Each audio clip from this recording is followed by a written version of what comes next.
আজ আমি আপনাদের একটা পুঁইশাক গাছ দেখাবো, যে পুঁইশাক গাছটি এখানে প্রায় 3 বছর ধরে রয়েছে এবং 3 বছর ধরে এই পুঁইশাক গাছ থেকে শাক সংগ্রহ করা হচ্ছে। এই পুঁইশাক গাছের ইতিহাস যদি আমরা বলি তাহলে এখানে একটি পুঁইশাকের ডগা লাগানো হয়েছে এবং সেটা থেকে একটি গাছ হয়েছে এবং গাছটি এরকমভাবে বিস্তার লাভ করেছে। তো এখান থেকে প্রত্যেক সপ্তাহে অন্তত একবার শাক সংগ্রহ করা যায়। আহ, আপনারা সবাই জানেন যে পুঁইশাকে প্রচুর ভিটামিন রয়েছে, আবার অনেকের ক্ষেত্রে অ্যালার্জিরও সমস্যা হয়। তো বিশেষ করে পুঁইশাক এবং রুই মাছের মাথা দিয়ে যদি রান্না করে সেই ক্ষেত্রে পুঁইশাক খেতে কিন্তু অনেক সুস্বাদু।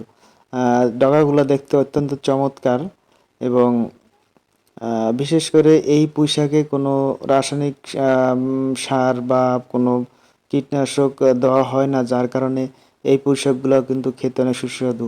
ইতিমধ্যে আপনারা দেখতে পাইতেছেন যে পুঁইশাকের অনেক ফল বীজ হয়েছে এবং এগুলো পেকেছে। এই বীজগুলো গ্রামের আশেপাশে বিভিন্ন লোকও এই বীজগুলো নিয়ে যায়, তারাও তাদের বাড়িতে উৎপাদন করছে এবং অতিরিক্ত যে বীজ এগুলো কিন্তু সংগ্রহ করে রাখা হচ্ছে। তো দর্শকবৃন্দ, আপনারা পুঁইশাকের চারা উৎপাদন করার জন্য যে শুধু বীজ লাগবে সেটা নয়, আপনারা একটি পুঁইশাকের লতা লাগিয়ে কিন্তু আপনারা পুঁইশাক গাছ আহ, তৈরি করতে পারেন। তো পুঁইশাক গাছটা লতা বিভিন্ন দিকে যাওয়ার জন্য একটা জাল ব্যবহার করা হয়েছে এবং আহ, সেই জালের উপর দিয়ে পুঁইশাক গাছটা আহ, বৃদ্ধি পাচ্ছে। তো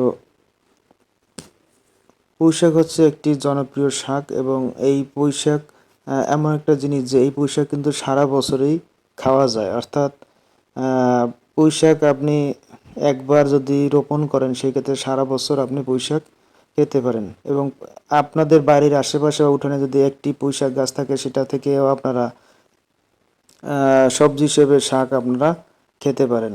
তো দর্শক, বিশেষ করে ইচ্ছাটা হচ্ছে সবচেয়ে বড় বিষয় এবং ইচ্ছা যদি সঠিকভাবে কাজে লাগানো যায় তাহলে দেখা যাচ্ছে যে সুফল অবশ্যই পাওয়া যায়। দর্শক, আপনারা আপনাদের বাড়ির উঠানের আশেপাশে পুঁইশাকের চাষ করতে পারেন এবং সারা বছর খেতে পারেন। তো দর্শকবৃন্দ, আপনারা ভালো থাকেন, সুস্থ থাকেন। আজ এ পর্যন্ত। সকলকে ধন্যবাদ।